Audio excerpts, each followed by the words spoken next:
nandito ako ngayon sa Cool Suites Residences. Nandito talaga tayo sa Tower A na talagang ma-expect nyo na ito yung mato-turnover na unit sa Tower C and D na newly launch. Okay? So, inuna natin tong balcony kasi I am very excited to show you the view sa balcony nyo. Okay? So, yung mga pine trees, yan, tapos kahit sa may itong pwesto na to, ang facing niya is sa kalsada, hindi po siya yung nini-imagine nyo na ingay, na parang magulo, na parang populated because this is Tagaytay. Ayan, so very relaxing. Yan, maraming pine trees at malamig. Okay? Yan, so nandito tayo sa balcony. Ang natuwa ko dito sa Cool Suites, glass yung ano nila, no? Imbis na dire-diretsong bakal lang siya, yan, merong glass, merong stainless. Ang maganda sa stainless, hindi po siya kinakalawang. Okay? Hindi siya kinakalawang kasi stainless siya. Okay? Lilinisin lang at makinis na ulit siya. Okay? So, nandito tayo sa balcony. Ganito siya kalaki. 1, 2.5. Okay? Pwede pa dito maglagay ng coffee chairs. Yan. Or small lang na coffee table. So, ang maganda is mayroon pa siyang glass walls. Yan. So, hanggang dito. So, ma-enjoy nyo sa kama nyo yung ganda ng view dito. You can open the windows. Yan. Pati yung door niya, good vibes kasi transparent, di ba? Glass. So, pag nandyan kayo, buksan nyo rin to, malamig. Huwag na kayo mag-aircon. Kahit di na kayo mag-aircon dito, electric fan lang sa Tagaytay, okay na eh. Okay? Para ma-use nyo talaga tong space na to ng balcony. Okay?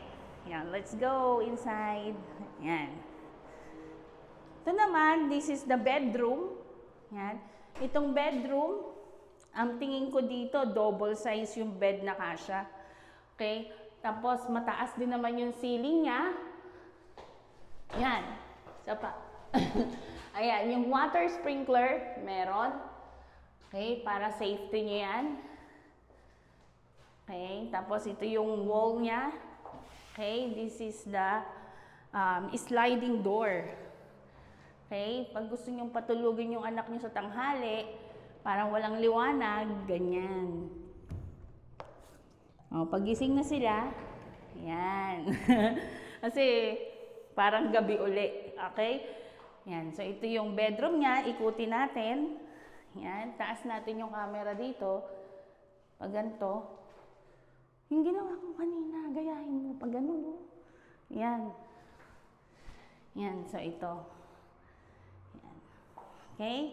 Double size bed. Pwede dito maglagay ng cabinet. So, ang nakikita ko dito is vacation home. Okay? Vacation home ang Cool Suites. Tapos ito yung living. Yan, kompleto na pag tinurn over. Ito kasi yung may expect nyo pag tinurn over na sa inyo yung condo nyo. Okay, kompleto dito. May ilaw na water sprinkler, dalawa, smoke detector. Yan. Nakaintindin. Dito nyo lagay yung TV nyo. Dito nyo lagay yung rep nyo. Ganon. Okay? So, ito yung inyong kitchen. Yan, may mga layered na siyang naka-ready. Yan. At ang ganda ng tatak pala ng ano nito. Sig Hafile. Tama ba yung aking pronunciation? Comment nyo naman. Yan. Kasi alam ko high quality talaga yan. Tapos, meron tayong drawer. Yan. Okay, may drawer. Tapos, meron tayong grease stopper. Yan, pwede pa tayong maglagay dyan ng gamit. Okay? So, syempre, meron tayong privacy. Meron tayong door viewer. Para alam natin, silipin nga natin yung door viewer. Yan, walang tao. Yan. Meron din tayong doorbell. Mamaya, papakita ko sa inyo. Tapos, double lock. For your security. Pero pwede nyo naman padagdagan to yung nauuso na ngayon na digital. Yan, nasa 7,000 pataas. So, manatuwa ko dito sa bathroom niya, sa toilet and bath. Kasi maluwag pa rito eh, oh. Pwede pa kayo maglagay ng cabinet dito. Yan. Pero kung maliit lang na washing, pwede. Yan, oh. Meron siyang connection dito. Yan. Tapos ito yung naka-ready na yung outlet for washing machine. Ito yung sink nyo. Yan. Pwede kayo maglagay dito ng pa-interior nyo. Pwede silang maglagay ng customized dyan. Na cabinet. Yan, the basic, the bidet,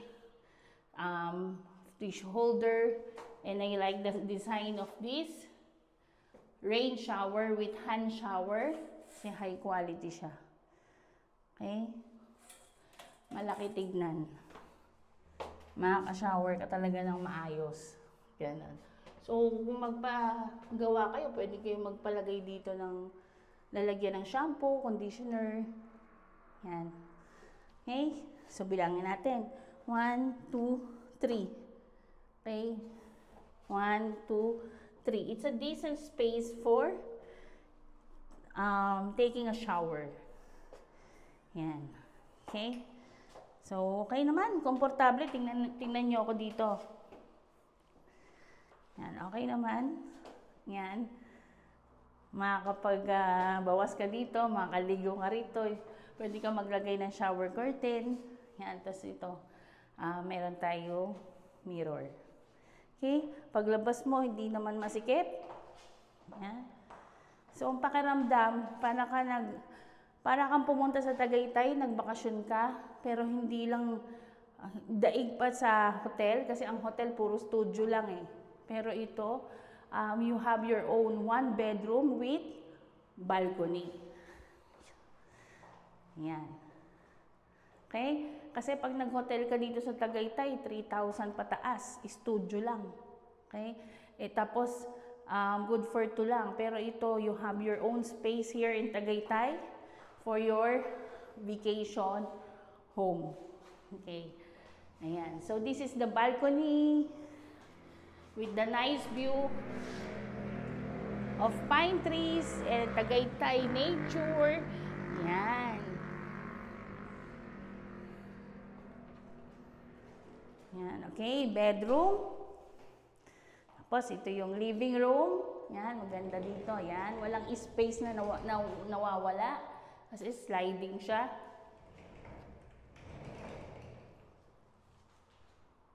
Kitchen.